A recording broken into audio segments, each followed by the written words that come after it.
자, 문재인이 경제를 거의 말아먹을 것이다. 근데 그건 확실합니다.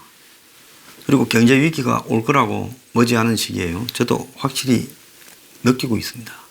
그리고 저만 개인적으로 주관적으로 추상적으로 느끼는 게 아니라 여러 군데에서 나오는 보고서, 경제 전문 연구소에서 나오는 보고서에도 아주 암울한 보고가 나오고 있고, 실제로 지금 통계에서도 그런 것들이 잡히고 있습니다.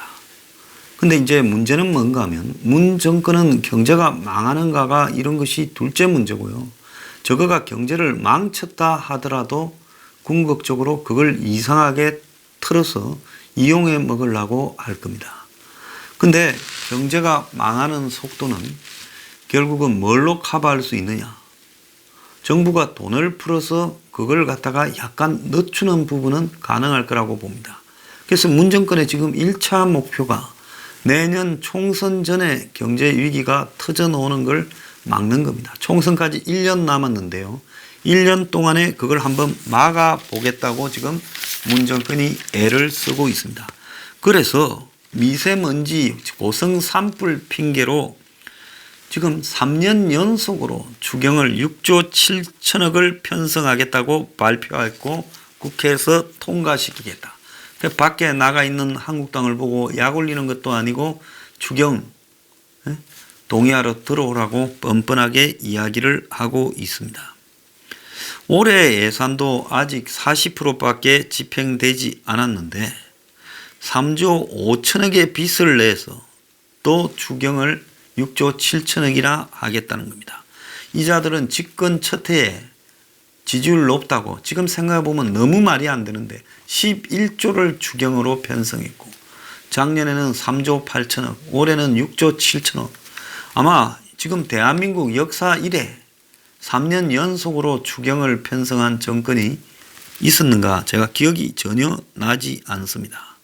말로만 미세먼지지 그건 핑계고 실제로 이제 추경을 통해서 그야말로 돈 풀기를 하겠다 이렇게 봐야 되는 겁니다.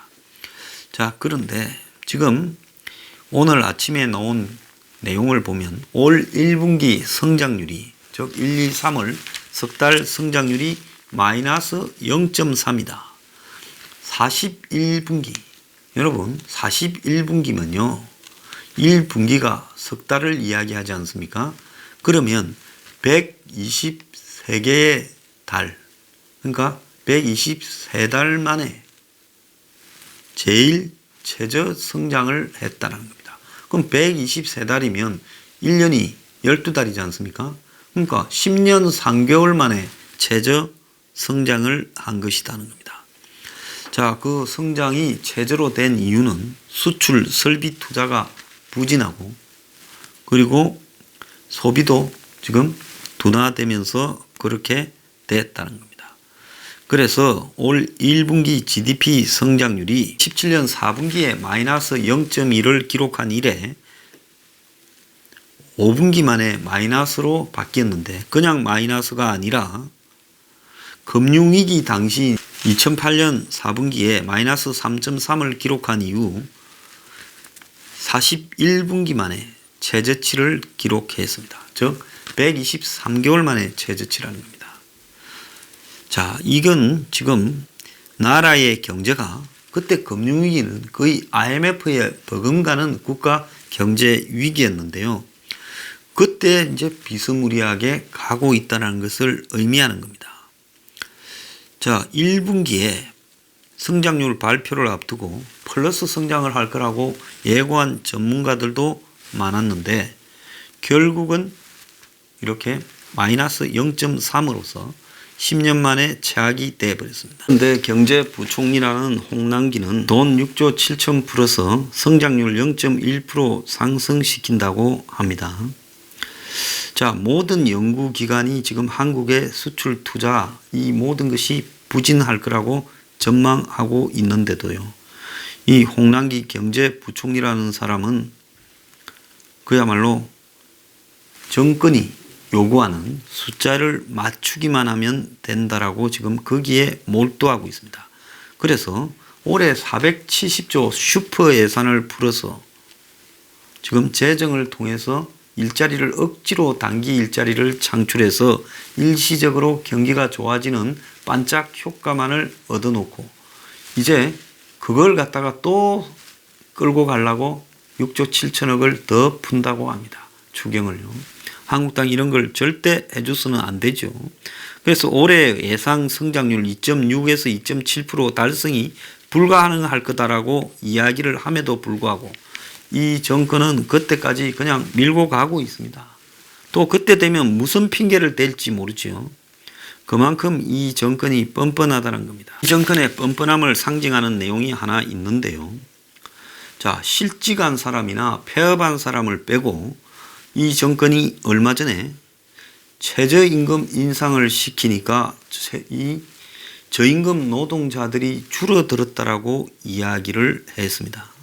고용부가 근로실태조사라고 발표하면서 처음으로 저임금 근로자의 비중이 20% 밑으로 떨어졌다. 그래서 임금 5분위 배율도 5배 미만을 기록했다. 1분위와 제일 잘 사는 5분위 그 격차가 5배 이상이었는데 이것이 4.67로 떨어졌다. 그래서 양극화도 줄어들고 최저임금을 이상을 받는 사람들이 늘어났다라고 이야기를 하고 있습니다. 근데 이거는 최저임금 인상으로 인한 부작용이 다 반영되지 않고 사라져 버렸어요. 최저임금을 올리니까 일자리가 없어져 버리고 또 최저임금을 올려서 감당을 못해서 폐업을 해버림으로써 사라진 부분들을 감추어 놓고 최저임금을 올렸으니까 그거 받는 사람은 늘어났겠죠. 근데 그것보다 훨씬 많은 숫자가 실업자가 되거나 한마디로 문을 닫았다라는 것은 숨겨버리고 이제 숫자로서 최저임금의 이상 받는 사람이 늘어났다. 그것만을 지금 정권이 떼내서 강조하고 있는 겁니다. 자, 이거는 최저임금 인상에 따른 임금 상승 효과가 나타난 것이고 그러면서 여기서 두고 봐야 될 거는 최저임금이 올라서 물가가 상승되는가 실제로 신규 고용을 하려거나 기업이 투자하려는 것이 지금 줄어드는 왜? 임금이 비싸니까 고용하지 말자. 자, 비용이 많이 들어가니 투자하지 말자. 이런 것들은 다 감추고 이야기하는 겁니다. 그래서 경제학적으로는 아무런 의미 없는 통계다. 사업체가 최저임금에 따른 임금비 증가에 어떻게 대응하는지 신규 고용 창출에 어떤 영향을 주는지는 하나도 설명하지 않고 자신들이 유리한 부분만 수치로 딱 떼내서 지금 이야기를 하고 있습니다. 그 말에는요. 한국 경제에 대해서 비관적인 우울한 전망을 담은 보고서가 하루에 4건이나 쏟아져 나왔습니다. 지난 21일 주요 경제 분석 기관들이 한국 경제에 대한 우려를 일제히 쏟아냈어요. 세계 경기가 점차적으로 둔화되고 미국을 중심으로 보호무역이 강화되면서 세계 경제의 미래가 불확실성이 커지고 한국 내수 경제가 이렇게 가라앉으면서 한국의 성장이나 수출이 다 악화되어 가고 있다라는 보고서가 하루에 4건이 나왔어요. 그냥 허접한 연구소가 아니라 LG경제연구원이 지난 21일 2019년 국내 경제 전망 보고서라는 걸 냈는데 한국 경제 성장률이 기존의 2.5에서 정부는 2.67이라고 하지만 2.3으로 하향 조정을 했고 내년에도 회복이 어려울 것이다. 이러면서 세계 경기 둔화 영향이 반도체에 큰 타격을 입히면서 지금 정폭되어서 한국 경제에 악영향을 미치고 금융위기 이후 가장 빠른 속도로 경제가 지금 밑으로 가라앉고 있다. 이렇게 이야기를 했고요. 자, 그래서 또 반도체 수요가 줄어들면서 당분간 반도체가 좋아질 가능성이 없어서 반도체 의존도가 높은 한국 경제가 앞으로 계속 어려울 거다라고 전망을 했습니다. 자, 추경을 6조 7조 이야기를 하고 있지만은 이 추경으로 영향을 받는 성장률은 0.1%도 안 된다.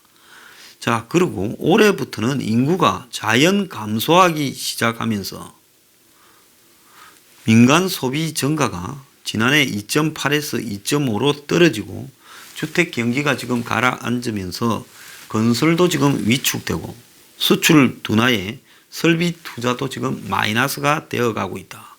그런데 중국이 지금 아시안의 경기가 굉장히 안 좋아지면서 한국이 이들 지역에 대한 수출도 불황이 예상이 되기 때문에 조심해야 된다.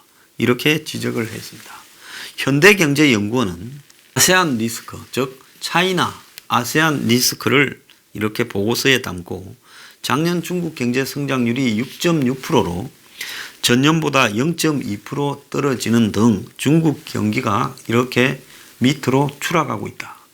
실제로 중국의 경제 성장률은 이 반을 봐야 된다는 게 저의 생각이고 저뿐만 아니라 양심적인 해외 유명 학자들도 그렇게 보고 있습니다. 그래서 중국 경제가 이렇게 급속하게 하락하고 또 이 중국 경제와 긴밀하게 연결되어 있는 아세안 국가들도 지금 경제가 악재입니다. 중국 경제가 1% 하락하면 말레이시아는 0.31, 인도네시아는 0.25, 태국은 0.19랍니다. 이 아세안 핵심 세 나라의 특징이 뭔가 하면 범중화 경제권에 깊숙하게 연결되어 있고 이 나라의 돈은 화교들이 대부분 다 가지고 있다. 그러다 보니까 중국 경제가 가라앉으면 범중화권 경제 영역에 포함되어 있는 태국, 말레이시아, 인도네시아 이 세 나라, 아세안의 주축 세 나라가 경제가 또 악화된다는 겁니다. 그런데 한국 경제가 중국과 아세안에 너무 밀착이 되어서 여기에 경제 지금 이 하락이 한국 경제에 데미지를 입히지 않도록 해야 된다. 한국이 중국과 아세안 10개 국가에 관련되어 있는 교역 의존도가 얼마인가 하면 2009년에 32%에서 9년 만에 38%로 늘어났습니다. 우리나라가 수출에서 중국이 차지하는 비중은 27, 아세안 10개국은 17입니다. 그러니까 중국 아세안의 경기가 둔화되면 한국 수출이 둔화되고 특히 중국에 대한 수출은 급격하게 줄어들 수밖에 없습니다. 은행도 같은 날 한국 성장률을 2.6에서 2.5로 낮췄습니다. 1년 새 한국은행이 4번이나 성장 전망치를 낮춘 겁니다. 자, 이것도 심각하다고 봐야 되는 거죠. 기업들이 실제로 어떤 상황인가? 한국경제연구원이요, 이 조사를 했습니다. 비금융 제조기업 1000개를 이렇게 대상으로 해서 상반기에 기업 외형과 수익성이 어떤가 조사를 했는데요. 매출 감소 기업이 33%, 변동 없음이 46.4, 증가는 19.8, 영업이익 감소가 36.3, 변동 없음이 41.9, 증가가 21.8입니다. 그래서 영업이익이나 매출이 매우 줄어들고 있다라고 대답한 회사들이 지금 늘어났습니다. 자, 문정권이요. 이렇게 경제가 지금 드러나는 수치로 이렇게 악화되어 가고 있는데도요. 별로 걱정을 하지 않습니다. 참 희한한데요. 작년 가구당 월 평균 소비가 254만 원이라는 겁니다. 고용이 부진하면서 지갑을 덜 열었다는 겁니다.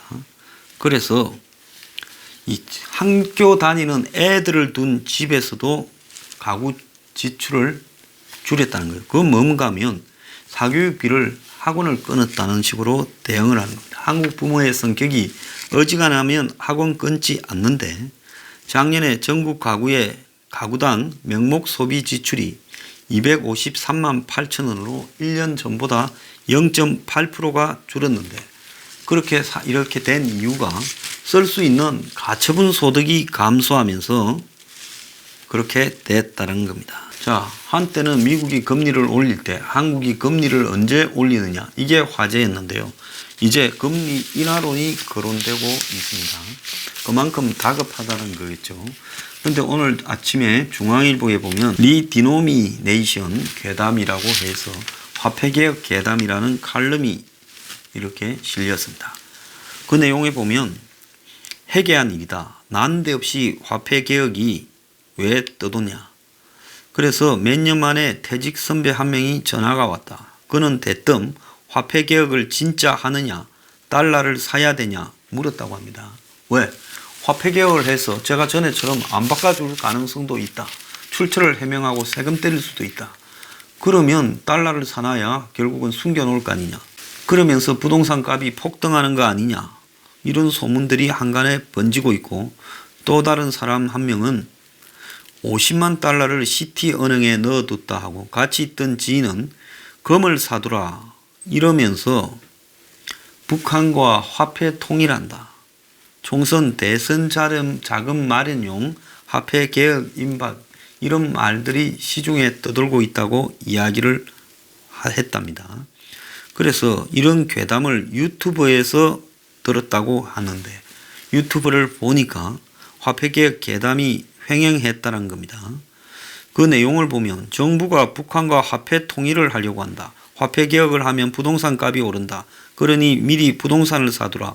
그럴 돈이 없으면 장롱 속 돈을 모두 꺼내 달러나 금으로 바꾸라. 이게 더 지독한 음모론도 있대요.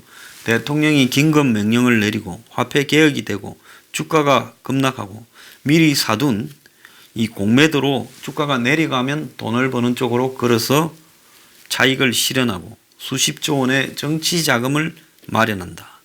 그러면서 또 300조 원의 지하 자금 양성화용이다. 이런 말들이 떠도는데 다 헛소리라는 겁니다.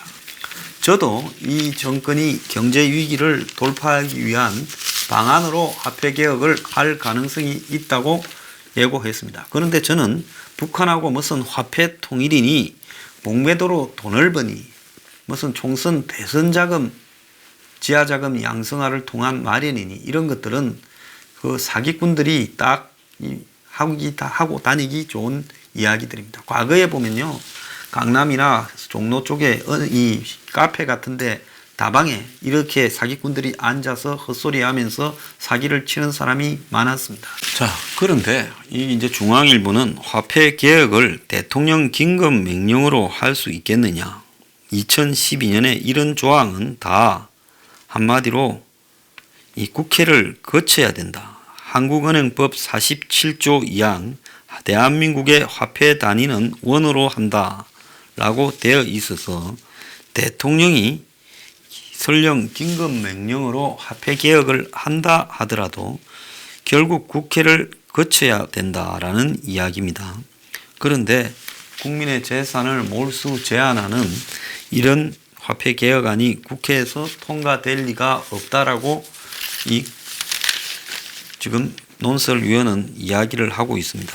그러면서 화폐 단위 변경은 이런 거하고 관계없는 거다. 결국은 1,000원짜리가 1원이 되는 이런 화폐 단위 변경을 한국은행이 말한 것 아니냐.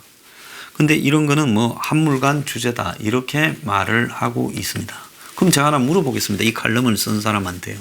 한물간 주제를 왜 현행 한국은행장이 언급을 해서 화근을 키웠고 또 민주당에서도 이런 말을 하는 국회의원이 나타나고 또 대통령과 가깝고 대선에서 도왔던 박성 전 한국은행 총재도 이런 말을 하느냐는 겁니다. 그래서 이 정권이 그야말로 경제 파탄을 수습할 능력이 없어서 급속히 악화되는 모양새가 되면요. 저는 이 화폐 개혁을 밀어붙일 가능성이 있는 정권이라고 봅니다. 앞에서 말한 것처럼 북한하고 화폐를 통일한다거나 이런 것은 불가능한 일이죠. 그런 게 아니라 그야말로 경제 위기를 돌파하기 위해서 그렇게 할 수 있다는 겁니다. 그런데 왜 내가 말한 유튜브에서 내용은 이정재 칼럼니스트가 언급하지 않고 황당한 소리를 한 사람들의 화폐 개혁론만 소개하면서 말이 안 된다고 하느냐는 겁니다. 제가 이걸 가장 빨리 한 사람 중에 하나인데요. 유튜브에서 언급을. 그러면 내가 말한 부분에 대해서 한번 대답을 해봐라. 저는 그렇게 요구를 하고 싶습니다. 결국 이런 부분이요. 박근혜의 세월호 7시간, 이명박 때의 이 광우병 괴담 같은 이야기처럼 괴담이 정권의 소통 능력 부재 때문에 이렇게 돌아다니고 있는데 그래서 결국은 정권이 좀 투명하게 소통하고 화합하면 이런 게 없어질 거다.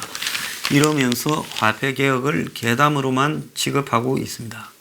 하나 물어봅시다. 이 정권이 화폐개혁 말고 경제위기를 돌파할 대안을 하나라도 가지고 있거나 생각하고 있거나 심각성을 느끼고 있냐는 겁니다. 전혀 안 느끼고 있어요. 지금 오늘 제가 이야기한 내용으로 보면 보통 심각하지가 않아요. 국민이 씀씀이가 줄어들고 있어요. 소득은 늘어나고 있는데 가처분 소득이 줄어들어서 실제로 소득이 줄어드는 해괴한 현상이 벌어지고 있어요. 그럼에도 불구하고 정권은 지금 마치 자신들이 경제가 잘 돌아가는 양 계속 거짓말을 하고 있습니다. 일자리가 늘어났다는데 두세 달짜리 반짝 정부 돈 풀어서 하는 일자리 늘어난 걸 가지고 일자리가 늘어났다고 뻔뻔하게 사기를 치고 있는 정권입니다.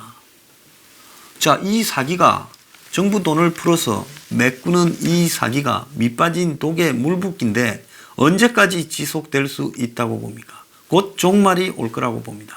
그래 종말이 오고 총선 전에 굉장히 안 좋은 상황으로 갔을 때 이 정권이 지금부터 준비해 두고 있는 카드가 화폐개혁, 그것이 나올 수 있죠.